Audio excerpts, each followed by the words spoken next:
You look out the window into the empty streets. No sounds of kids running around, no noise of busy streets littered with both cars and pedestrians. The city is silent. The pigeons don't even group up anymore, because there's no one to feed them. You ask yourself, where am I?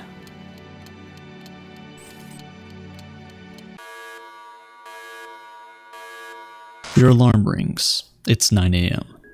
Time to resume work at the office for the day. With a sad face, you walk to your desk, open up your computer, and sigh. I miss the old days, you say to yourself. This is nostalgia.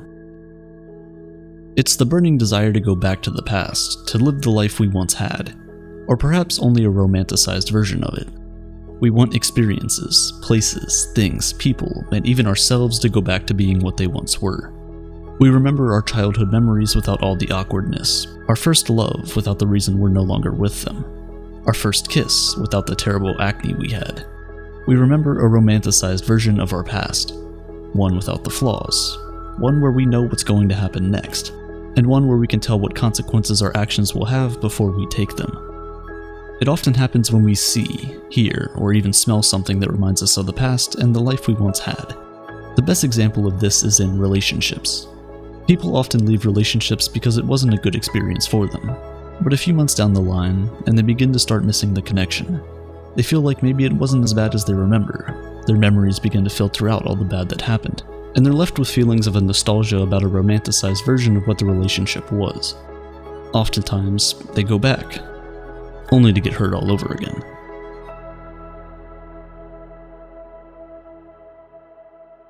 Nostalgia can be pleasant, but as we've seen, it can also often cause us a lot of emotional distress. The 17th century Swiss physician Johannes Hofer, who came up with this name, classified nostalgia as a mental disorder. No one could understand why anyone would want to dwell in the past without that being the case. And for a long time, that's what nostalgia was, until one lunch in 1999 in Southampton, England. Konstantin Sedekidis had just recently moved to the University of Southampton and was having lunch with a colleague. He explained to this colleague that he was generally doing well, but a few times a week, he was hit with nostalgia of his former home at the University of North Carolina. He longed for the time with his friends, the basketball games. He longed for his old life. His colleague, who was a clinical psychologist, made an immediate diagnosis. Depression, he said. Just like the 17th century Swiss physician, this psychologist couldn't fathom why anyone would want a time that was already gone, a life they had already lived. But he knew this wasn't true. Konstantin denied being depressed, explaining to his colleague that he didn't feel any pain. He said, "I told him I did live my life forward, but sometimes I couldn't help thinking about the past, and it was rewarding. Nostalgia made me feel that my life had roots and continuity. It made me feel good about myself and my relationships. It provided a texture to my life and gave me strength to move forward. And this was the start of a drastic change. Everything we knew about nostalgia was about to take on a new form. Perhaps it wasn't as bad as we thought. It might not even be bad at all." Through Konstantin's research, the word nostalgia has slowly lost its negative reputation, but not entirely. You see, nostalgia is a bittersweet emotion. On one hand, it brings us comfort and makes us feel loved and connected when we remember all the times our loved ones cared for us, or of a time in our life where everything was going right. On the other hand, it makes us feel sad that those things are gone and scared that we might never experience them again. A great example of this is when Abraham Lincoln visited his childhood home after 20 years. He arrived and found the place in ruin. Saddened by what he saw, he wrote this poem. "My childhood home I see again and saddened with the view. As still as memory clouds my brain, there's pleasure in it too." Because although it saddened him to see that he would never be able to experience those emotions again, remembering the times he spent in the house and the happiness it brought him when he was younger brought happy thoughts to his memory. Positive feelings of nostalgia make you thankful for what you've had and give you the desire to keep moving forward. Perhaps you might even be able to recreate that amazing feeling or even experience something better in the future. Negative feelings of nostalgia, however, make you feel like your life was better in the past. You might even start to beat yourself up for choices you made in the past because you think whatever decisions you made are negatively affecting your life today. You get stuck in a cycle of thoughts about the past that basically leaves you frustrated, defeated, and stuck. When things like that happen, it's often because you haven't taken the time out to process that experience. It has happened, but you didn't give your brain enough time to mourn it and move on from it. You put up a wall, you seal it away as many of us do. However, once you can truly process the experience and come to terms with what came from it, you'll stop experiencing the negative nostalgic feeling that's associated with that particular memory.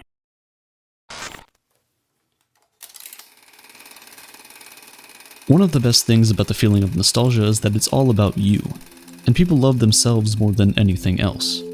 Most human emotions we feel are felt as a result of external forces. We get sad when something doesn't go our way. We get disappointed in people when they do something unexpected that we'd rather they didn't. We get angry at people when they do something to agitate us. But nostalgia, nobody does anything to us. In fact, oftentimes, we can't pinpoint the trigger for our nostalgia. All we know is that a few times a week, we remember our old life with friends, family, and times we shared with loved ones. And as memories cloud our brain, there's pleasure in it too. Now, this does not mean that outside forces can't trigger nostalgia. As we all know, advertisers have discovered the power of nostalgia, and they use it to their advantage all the time. That's why you have Disney remaking all of their best cartoons. They're trying to make people nostalgic, so they flock to the cinemas, trying to recapture a moment of their previous lives.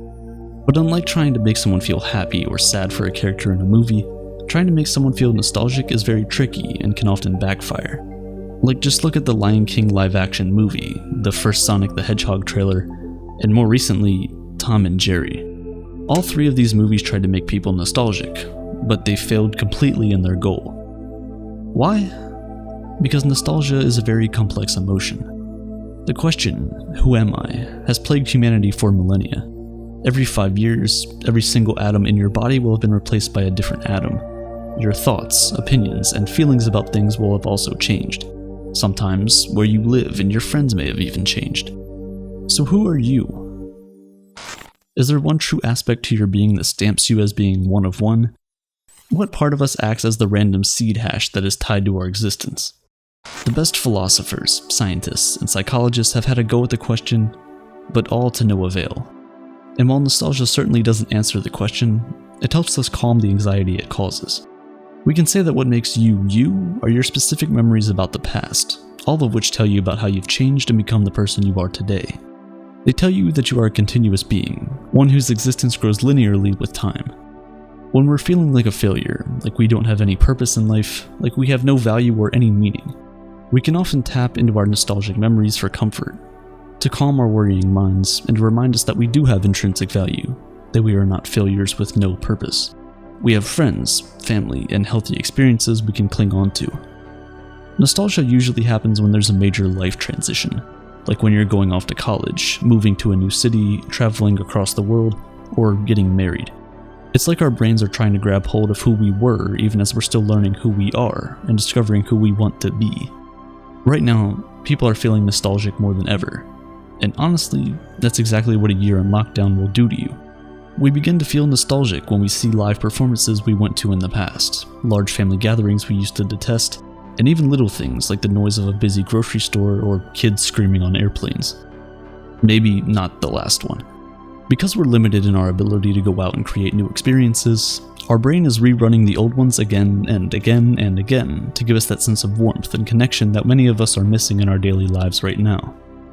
The internet has modified everything we used to do as a society. Mobs have morphed into cancel culture. We no longer have to be physically present at work or school, and we now even have a dedicated day to feel nostalgic. Social media calls it TBT, or Throwback Thursday. Every Thursday, people post nostalgic photos of both themselves and of a time period to sit back and reflect on what once was. We also have things like Snapchat, Facebook, and Google Photos, bringing us memories of pictures we've taken from a few years ago. Having all of these memories flood not just our minds, but also our phone screens, without having the ability to make new ones, and you can see why people are feeling nostalgic now more than ever before. We also see nostalgia in sports. For years, there's been the very heated debate of who's the GOAT, who is the greatest athlete of all time. In the NBA, you often hear of LeBron versus Jordan. But in reality, even if LeBron James ends his career with more titles than Michael Jordan, MJ will always still have the nostalgia factor on his side. He's many people's childhood, and no one will ever argue that their sports idol, the one who they watched while they were growing up, isn't the GOAT. However, with enough time, the modern day goats turn into old legends, and slowly but surely get outshined by new and rising talent. The arguments we have today will be the same arguments we have in the future, only with different people and different nostalgic factors. Nostalgia is a very interesting emotion, because we all in some way want to feel it, even if it brings us both happiness and pain. Oftentimes, the best memories are the ones we remember with both happiness and sadness. On days when we feel our worst, it makes us feel sad, angry, and even scared that we might never get those things, those feelings again. But even on those days, nostalgia has the power to bring us hope, and make us realize that we all have a story that is still being written. Why do we remember the past and not the future? Do we exist in time, or does time exist in us? What does it really mean to say time passes? Wonder is the source of our desire for knowledge, and nostalgia helps us remember how far our curiosity can take us. From where we were, to where we are, to where we will be, nostalgia will be there all along the way.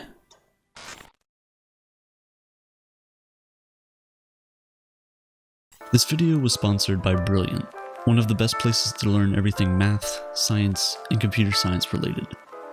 Let's say you found today's video interesting. When I think of nostalgia, it really makes me wonder exactly what processes are going on in my brain to trigger such a response.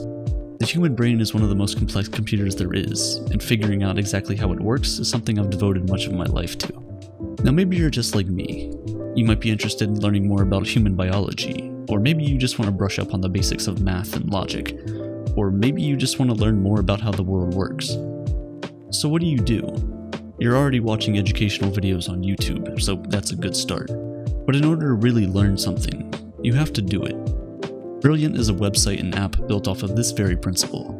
You learn best while doing and solving in real time. Brilliant covers some of the most interesting and complex topics in the world of STEM, but they do an amazing job of explaining it in ways that will stick. No long, messy formulas, no endless facts, just the good stuff. There's very concise explanations to help you learn at your own pace.